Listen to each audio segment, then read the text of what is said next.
My goodness. Oh my goodness. Da da da da. What's my good cheer? Welcome, everybody. Let's give YouTube a couple of minutes to get those notifications out. In the meantime, if you've never popped into one of my lives before, hi, I'm Cindy. I explore the inside and the outside, and on this live show, I have two podcasts. Well, I have two live shows. This one here, What's My Good Cheer, is set to podcast. So if you ever miss one of the lives, if you're interested in the topics that we hit, we do hit some heavy topics sometimes, but sometimes, we need company, don't we? It's not company in keeping us, what is that? Misery. You know what I mean? Keeping company in somebody's misery. It's not that way at all. But sometimes when you do have to take difficult steps, those steps don't seem so heavy. When you do have people who are walking alongside you. And lots of times people aren't even actually aware of what steps to make. And if they do, sometimes they think they're more difficult than what they actually are. Yes, we deal with some heavy topics, but it's in those different perspectives, that we come across in our conversations, in our adventures, and in those small experiences and experiments of dipping our toes into subjects that we're not quite sure of. I've been referred to as naive on a few occasions, but I'm okay with that because in baby steps, naivety would serve us well, wouldn't it? It would help to make it so that we can't see the scope of the things that we're doing that are actually so big. I don't want to see, right? I don't want to know how big and how impactful my next steps are. I just want to experience it in those small steps that make it easily digestible, right? That not in your face, not those wake up calls that feel like slaps. Nothing that would take me back into a state that might make me want to cope a little bit differently because we understand a little bit differently. And if you understand anything that I'm saying there, maybe you are one of those light in their darknesses. Not light in the darkness, right? Because when it's dark, we can only in our genuineness be the light that we are. And again, being naive, sometimes we don't recognize how brightly we actually shine. I had a shawl on because and I cranked up the heat and I have a little floor heater because now we are in the midst of winter. I'm just going to crack the window open a little bit here because I did crank the heat a little bit too high. But sometimes it's just in that flow too that we can build up that steam, right? And I find most often than not that once I do go into that flow, right, there are different temperatures in the room, right? And there are many different temperatures to me, and I suspect many different temperatures to anybody who follows this kind of content. I started somewheres, right? I started somewheres, and even though sometimes I really am naive, it would be out of choice. I know that I could make a different choice, but if I'm not required to, why am I putting that extra added stress onto my plate if it doesn't serve me or if it doesn't serve anybody else? It's just for that need to have that knowledge, that need to know, that hypervigilance in our own safety that makes us need to know every single speck, every single movement of everything around us so that our calculator brains, right, can figure out the safest position for us to stand in. I like to ride waves. I love experiences. I love different experiences. And I know that's not the norm when it comes to highly sensitives and empaths, right? We are. I'm an introvert. I'm an introvert myself, but I know in order for survival, and this is a truth, being a codependent, it's something that I learned, that my own safety sometimes was detrimentally um, held together by my relationships in my life. A lot of my movement was through that, sometimes intentional, sometimes that unintentional bit of influence that has been able to seep through the cracks and make an impact. And it's how it started with me. It started with the baby steps, even unaware that I was going to digest this story in baby steps. Those baby steps were coming at me, right? Before I even knew it. And if I felt or I even got a hint that I should be cracking down harder on myself,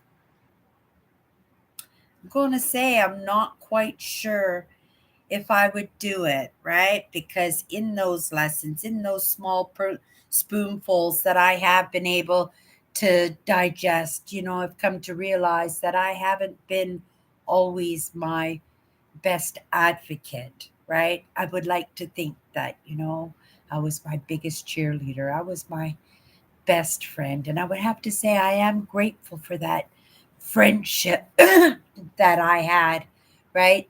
For that little bit of company and that guidance. And oh my goodness, that company that stayed with me all through those difficult times. And I didn't even recognize in my naivety, right? A hard word for me, that I didn't even recognize that it was there. And so we had this word forgiveness last week. And I did a little bit of contemplation and reflection on this word as it pertains to me, right? As it pertains to me. But because I show up here fresh like a loaf of bread and share that, I suspect that, it will hit home. I know how Google and YouTube and these platforms work. And if you're looking for that information, right, you will be offered up an array appetizer platter of different thought leaders, different creators, right? Different experts in those interests of you, just to see if, right, maybe you would like to further in your interests, if it's something that you might. It's how it started with me. And look at me, YouTuber extraordinaire. 10 years, 10 years later, and I'm still at it. But it's in those lessons that I've gotten along the way that have made it possible for me to still, right, be enjoying the process, right? Still working towards goals, but those goals, those ambitions, those dreams, they change along the way, because if you're doing it right, right? We change along the way, and those needs, those wants, and those desires and those dreams will be different. And I can tell you, just in the taste in my clothes, right? Just the fact that don't wear makeup anymore. Oh my goodness, you couldn't even catch me leaving the house just even 4 years ago without layers and layers of makeup on, right? And it's not that idea that I'm getting older and I don't need it, because I just want to look just as good as anybody else, or I did. But for me, I was using it in covering up in my naivety of my understanding of how I felt about myself, and what those layers of makeup on my face were actually covering up. And it wasn't really covering up anything physical, right? It was only, what am I saying?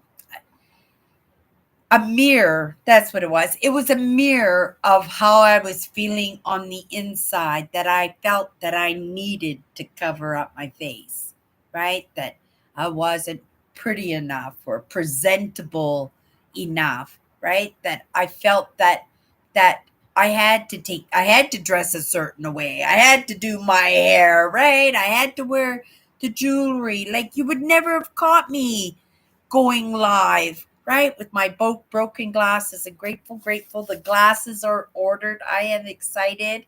We should get the glasses within a week, right?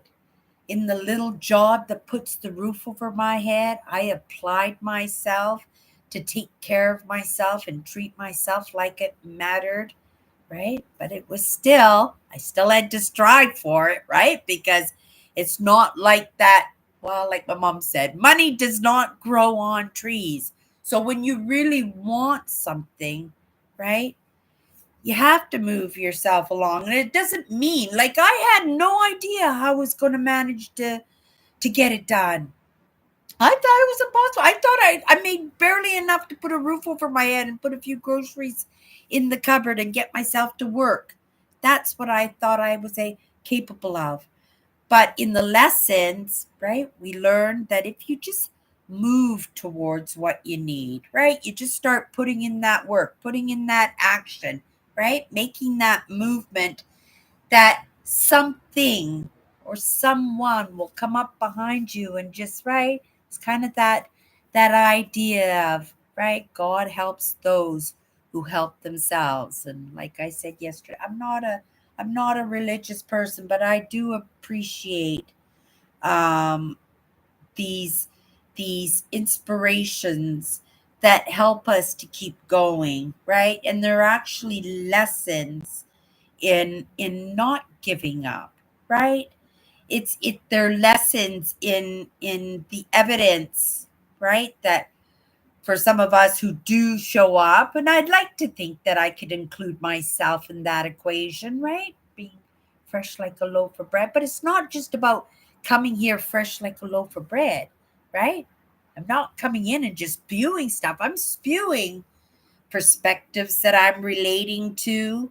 I'm mulling over different ideas and different perspectives of others that I might not quite understand, and then letting that bounce off of oh, okay, thank you, thank you.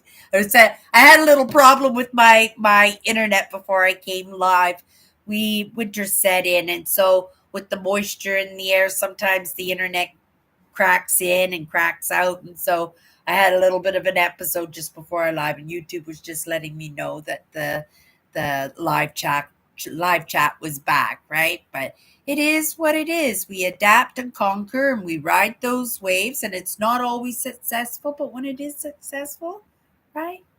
You can pat yourself on the back for at least trying, right? And putting on a brave face when things are falling apart in a moment, or forgiving yourself, right? When you really beat yourself up and you start to think, "Oh, am I really naive in my movement?" Right?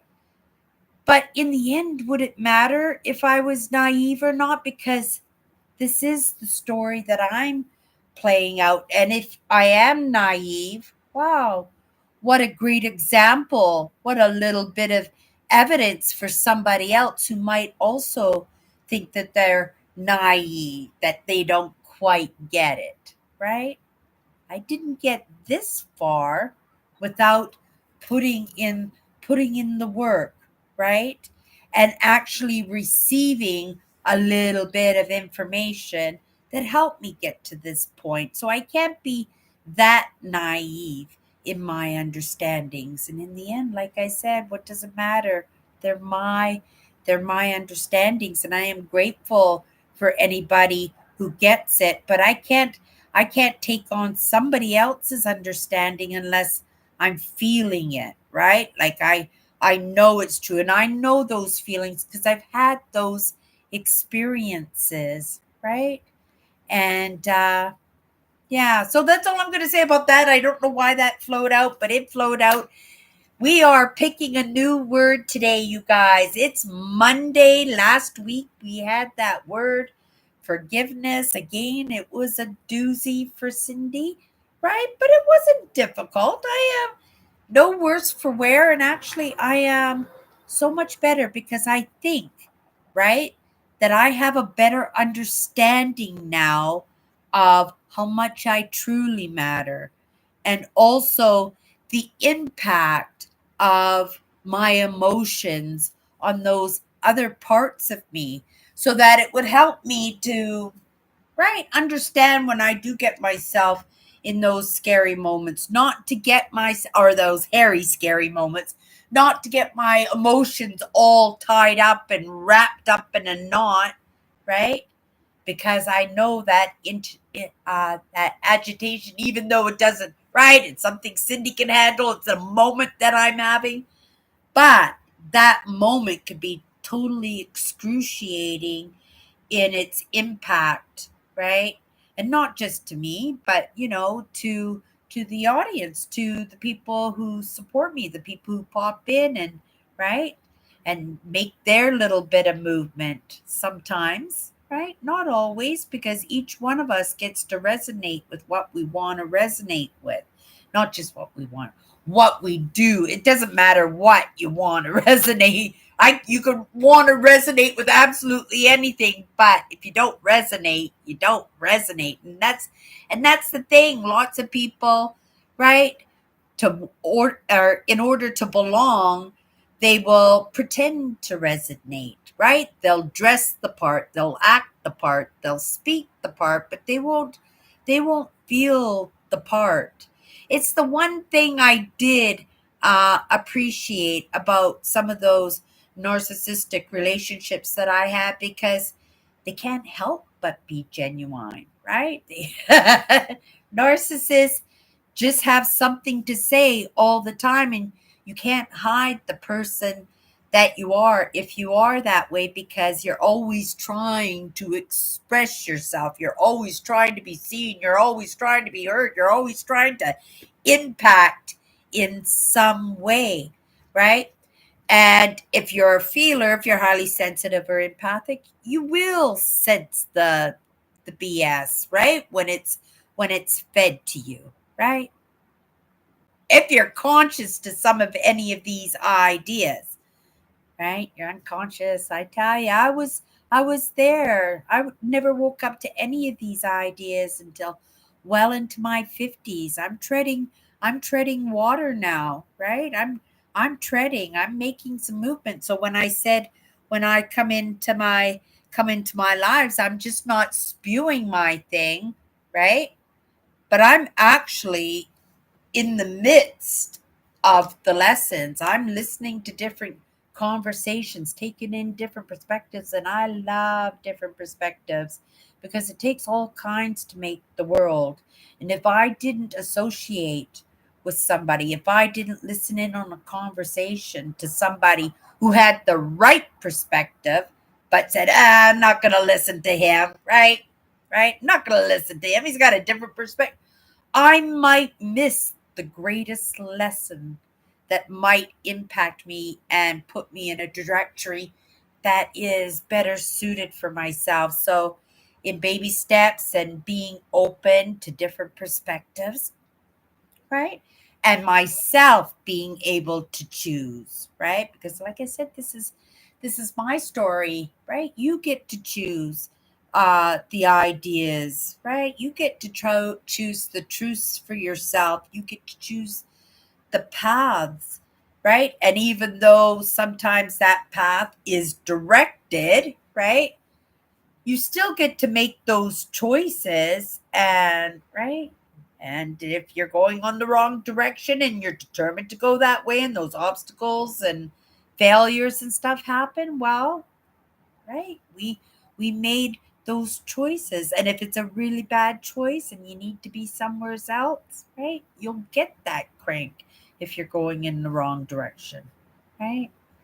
I'm grateful for the lessons that come across my path. I do. And we're about to jump into another one. Let me get my highlighter here. Do, do, do, do. highlighter. There we go. We got a highlighter here. Green highlighter, but that will work. I have a yellow one. Oh, there it is. Okay, you guys, we're about to delve into a new word this week. We're going to go into this word. We're going to talk about it through different eyes, sometimes through an experience I've had in my life, maybe through an experience of somebody that I take lessons from. Maybe it's a conversation with a colleague or a peer of mine that is going through an experience in the moment, right? It will be my first perspective, and it may hit, it may not hit, but it is a first perspective. And then tomorrow we'll come in, right, and we'll take it in with a different perspective, unless I'm directed differently. But here we go, people. Here, we're going to put that on there. Let's pick the word. Here we go. Oh my goodness, we got wonder this week. That's a really good word because it's what started me on this path. And for those of you who don't know, we have been working on a word each week. We pick a word and we work on it all week. But the idea is to maybe come up with 54 words in the process and put a little deck together so that we can pull cards and we can work on these words, and I can get better in my own understandings because even though we picked forgiveness, there are many. I had so many videos suggested to me on forgiveness, just even today, the topics, and by different creators with different ideas, and we could have gone on with this word forgiveness, right, for a couple of weeks. But maybe, in doing that blind eye, side eye thing, that maybe we'll pick it up again. It'll be in our choices whether to tackle this subject in a different perspective, or just to say, oh, we did that word already. Let's pick something else. But we'll fly with that in the moment. Wonder, you guys. Wonder is something I have always had, and that's the truth. And you can call wonder curiosity, right? You can call wonder um, uh, clarifying confusion, but because that's what it is, right? When you're looking at something, you go, wow, and it's like for the first time that you're seeing something, and you're seeing it in a different manner, and you're looking at it, it's like seeing a giraffe in real life. You go, magnificent, look how tall they are, look at that neck, right? If you take your kids to Disneyland, right, and your kids are all, look at the fireworks, look at the castles, look at the princesses, and it's just right. And this is something that I was brought out on. My family, very dynamic family. My father was conscious. My mother may or may not have, right? It wasn't something that was open for discussion in any way. She was a Christian, and she did search out God in many different churches. We lots of different denominations we grew up in. My father never went to church, but again, my father never had these discussions with me in his ideas either. It's only being a spectator, right?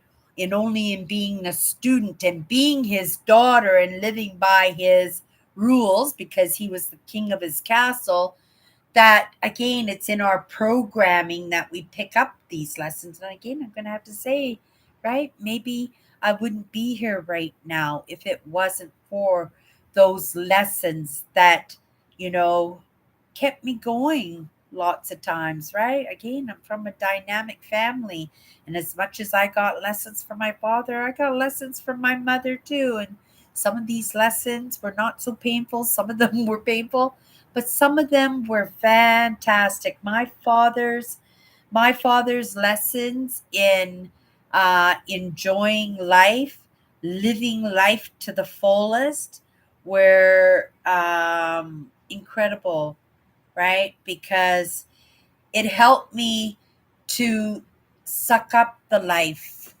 and to feel actually that I deserve to be able to have the best life that I could possibly make for myself, even with all the challenges I had. And if you've never met me before, I used to be an obese child. I grew up to be an obese adult.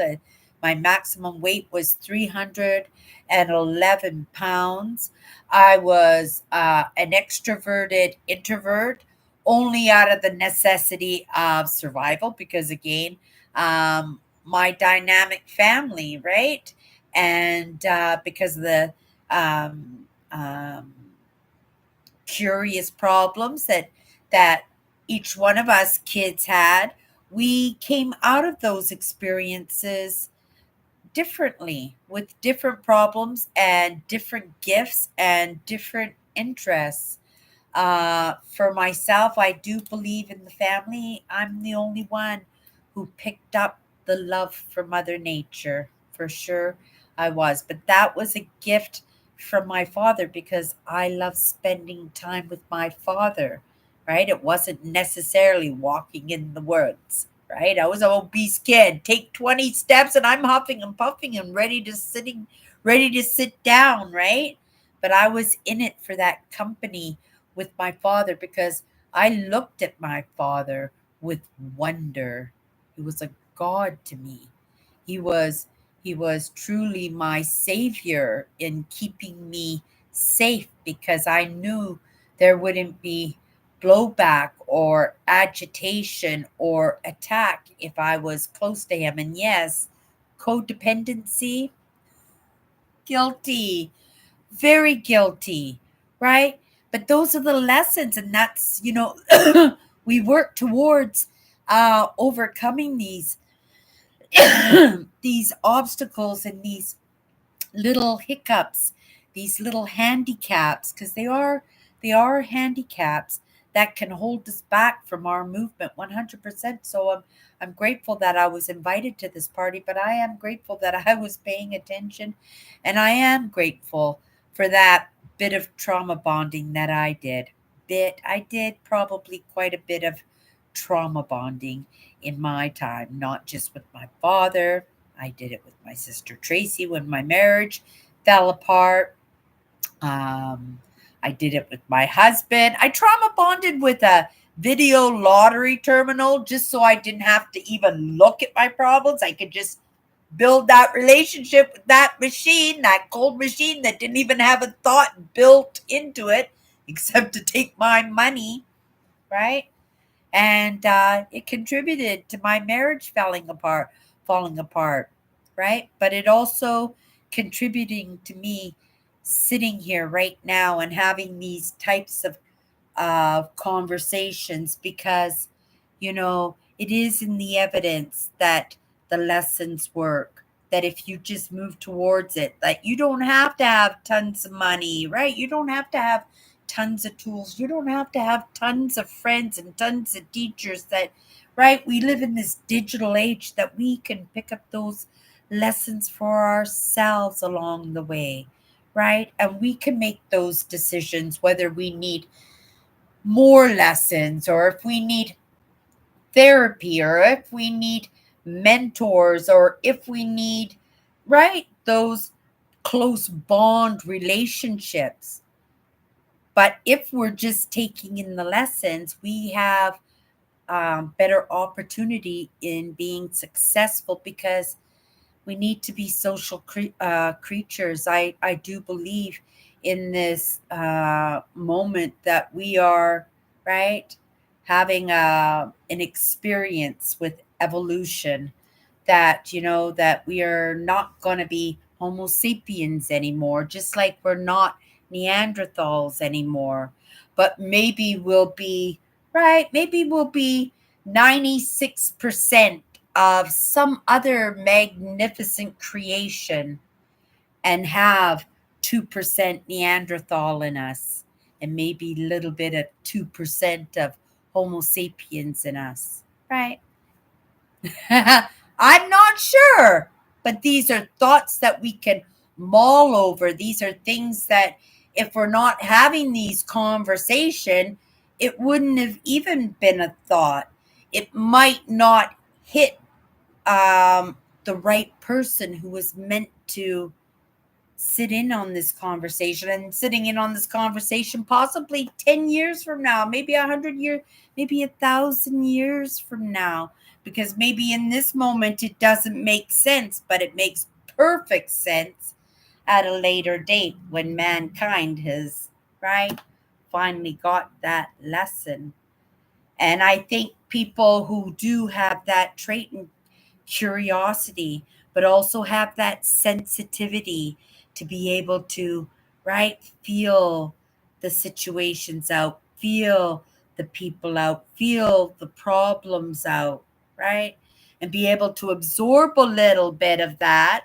And even though it's a little bit uncomfortable and maybe we might be a little bit of naive in how we're going about it, it's still movement. And as long as we're making movement, as long as we're right, something or someone will come up behind us and kind of push us, right? And kind of help us along the way. And in my own movement, I've experienced that so many times, even this week, right? To have these close calls of things that could be disastrous, and then just, oh my goodness, if I had dropped that and didn't notice that sitting there, oh my goodness, I wouldn't have been able to get into my apartment. I would have had to pay $35 for a new fob. And right, just as small examples, but there are so many of these things going on all the time. And we just take it for granted that, oh, we just caught that. Oh, that's nothing, right? But we don't think of the consequences of if we didn't catch it. And sometimes we are purposely given those little mishaps just to test to see if we are paying attention, right? And if we're not paying attention and something does fail in that, how fast can we recover, right? And not only how fast can we do it while, well, whistling while we work, or keeping ourselves calm in that hairy scary, or being curious as to, what can we do, or just looking at the whole situation with wonder and just, right, and just watch it play out and ride those waves and watch it all sort itself out. Like, this world is so wondrous. And it was a gift from my father, because he had congenital heart disease. He got a death sentence very early. He got to live an extra almost 30 years, right? But he woke up every single morning thinking today might be my very last day. And he looked at life like it was the most magnificent gift. And I think, and I've had people in my life give up on their lives, right? Literally give up in their lives. And my father would have done anything to be able to step into their shoes. And he worked, and he added an extra 30 years onto his life, because he was up to that adventure, because he wanted it so bad. And he got to have a family that he thought he would never get to have, right?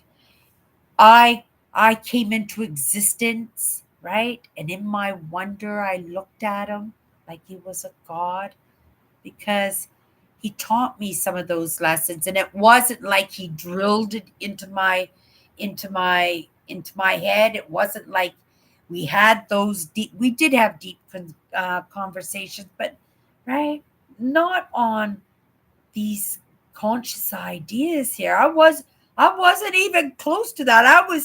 I was, yeah, totally blank. But it's as an adult putting myself in my shoes as a child and looking at my father and looking at those stories and adventures and experiences that we had, that I could say, right? I looked at him in wonder. I looked at him in curiosity. I looked at his perspectives and I related those perspectives to other people's perspectives, and I made choices, right? I made choices. And what I'm saying there is my father was my greatest mentor, that my father, you know, didn't force me to follow in his footsteps. I didn't even think I was equal or even up to that challenge. Like I said, I didn't even wake up to any of these ideas until well into my 50s, right? But that closeness and that trauma bonding, that the all those ingredients of that dynamic family that I grew up in, it made me look at him in wonder. And he was the evidence for me, right? He made me believe that I mattered. He made me believe that I was worth loving, worth investing in, worth sharing an experience with, right? And I do believe me and my father were friends, even though I was his child. I was so young. But if you can carry on a conversation, you can build in those relationships, right? I'm looking forward to building on a relationship. I was actually talking about my niece. I was asking how old she was, and she said my niece is 4 years old now, and I've only met her a few times, right? But my sister's saying she's just super smart and all that mitochondria that's passed from mother to daughter. I was saying, all right, my mother passed it to me, passed it on to three of my sisters. I had no brothers, passed it all to us girls, right? Me and my sister Tracy didn't have children.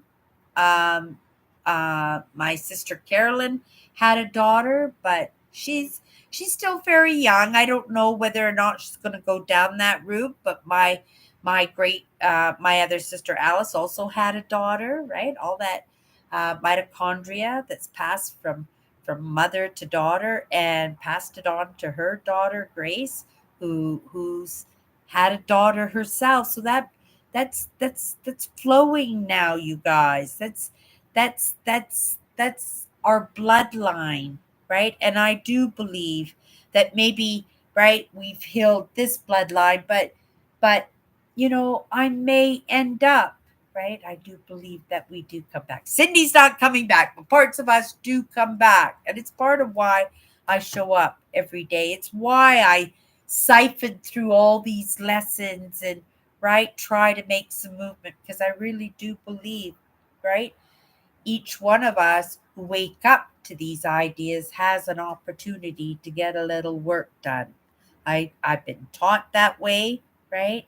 And I believe it. And I also understand that what you believe in is realized. So I'm going to take that opportunity to do that work. And I find it incredible. I find it wondrous. Right? It's answering questions that I've had my entire life. It explains all that pain that I had to go through in order to get here, right? To actually be sitting here tonight and be having having this conversation. But I have many, many conversations. I was in my YouTube channel tonight in the analytics. I can't believe I have not lives, not just lives, because I've been doing the lives for years, but I have 371 videos posted to YouTube, right?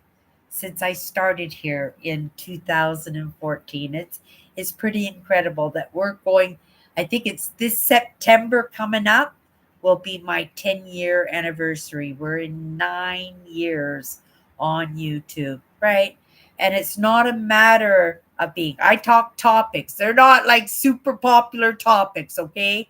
So I don't suspect that I'm going to have, right, a million followers or anything like that. It'd be great that if I did, right? But I'm in my own learning process too, and it's going to take a while.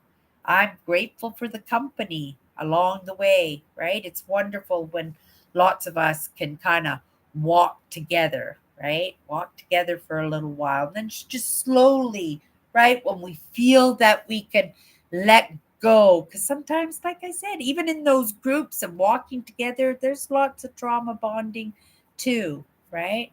Even in this moment, I find that I'm doing a little bit of trauma bonding with myself, but I think that's okay because I trust myself, right? I am appreciative of the lessons that come across my path. And when they come across my path, we got wonder this week. I'm going to have fun talking about this word wonder because I believe my life has been wondrous. I've had lots of many experiences that have impacted my life positively, that have healed up some of those open wounds that I've had, to live with, right? That even though I was unconscious and I could have stayed unconscious to all of that, but what good would that have done me, and what would have that good that have done my family, and what would have good in the possibilities of what I can bring to the table right now in these conversations and showing up fresh like a loaf of bread all day, or all day, every day. Sometimes it feels like all day because these conversations do get long sometimes, but in this first perspective, right? In this word, wonder, right? It's the wonder of it all.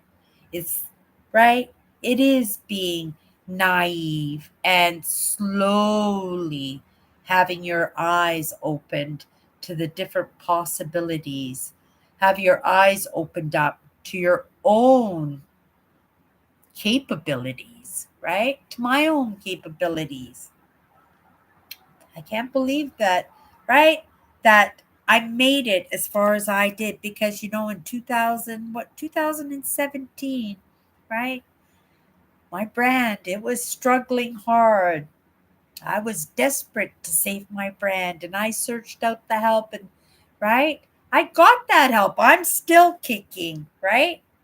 But all those lessons in never giving up, all those lessons in enjoying the ride, those lessons that are showing me in the evidence of my own life, and in right taking in the lessons that in the first place, right? That evidence has opened up my eyes to the possibilities, and I find that wondrous, right? My father would have been, right, so proud, 100%. I do believe my father, right? I get it. I get this idea that there are conversations that you just can't have because some people just won't get it. I get it, right? That I didn't get it. So I I I I can feel why my dad didn't delve deep into those conversations with me, but through those quotes that we lived by, through the rules of his household in his kingdom, right? In those adventures that he took us on, right? That opportunity to participate, right? To feel like I belonged, right? That was wondrous, and that fed me enough, and that fed me long enough to be able to get to a point to be able to digest it, and then possibly take another lesson in, digest that one, take another lesson in, and finally realized, like I said, that you live by your experiences. And those adventures that my dad took us on, they meant everything to me, right? That was a wondrous world that I could experience, feeling like I could belong, and not just belong within my own family, but that I could belong to the world, that I was actually organic and actually part of the ground and part of the trees and part of the water and part of the skies, right? That I truly mattered. And I thought that was, right? That was kick butt. That was wondrous. And that was a truth that helped me to believe, right? That it was possible. And that's pretty amazing. That really is amazing, and it feeds me to come back tomorrow, and it feeds me to come back next week. And even if I don't make sense in this moment, I trust, right? It might be one people, might be, right, might be a dozen people, might be those millions of people, right? But I'm just going to whistle while I work, right? Take in the lessons, make that movement, enjoy the ride. And as long as I am still looking at the experience with the wonder, right? And the curious to keep going, well, I'm going to keep going. And it's as simple as that.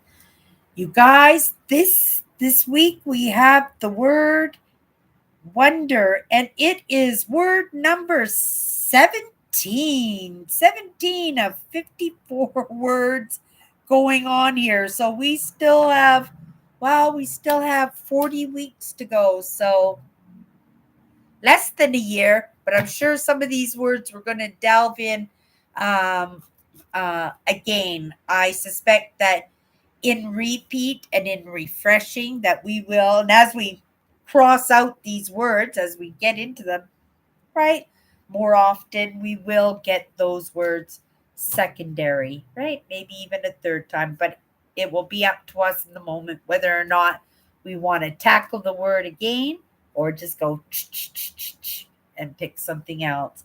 Okay, you guys, wonder. It's a good word. It's a good word. We'll come back to it tomorrow in a different perspective. Everybody, that's my good cheer. See you tomorrow. Bye bye.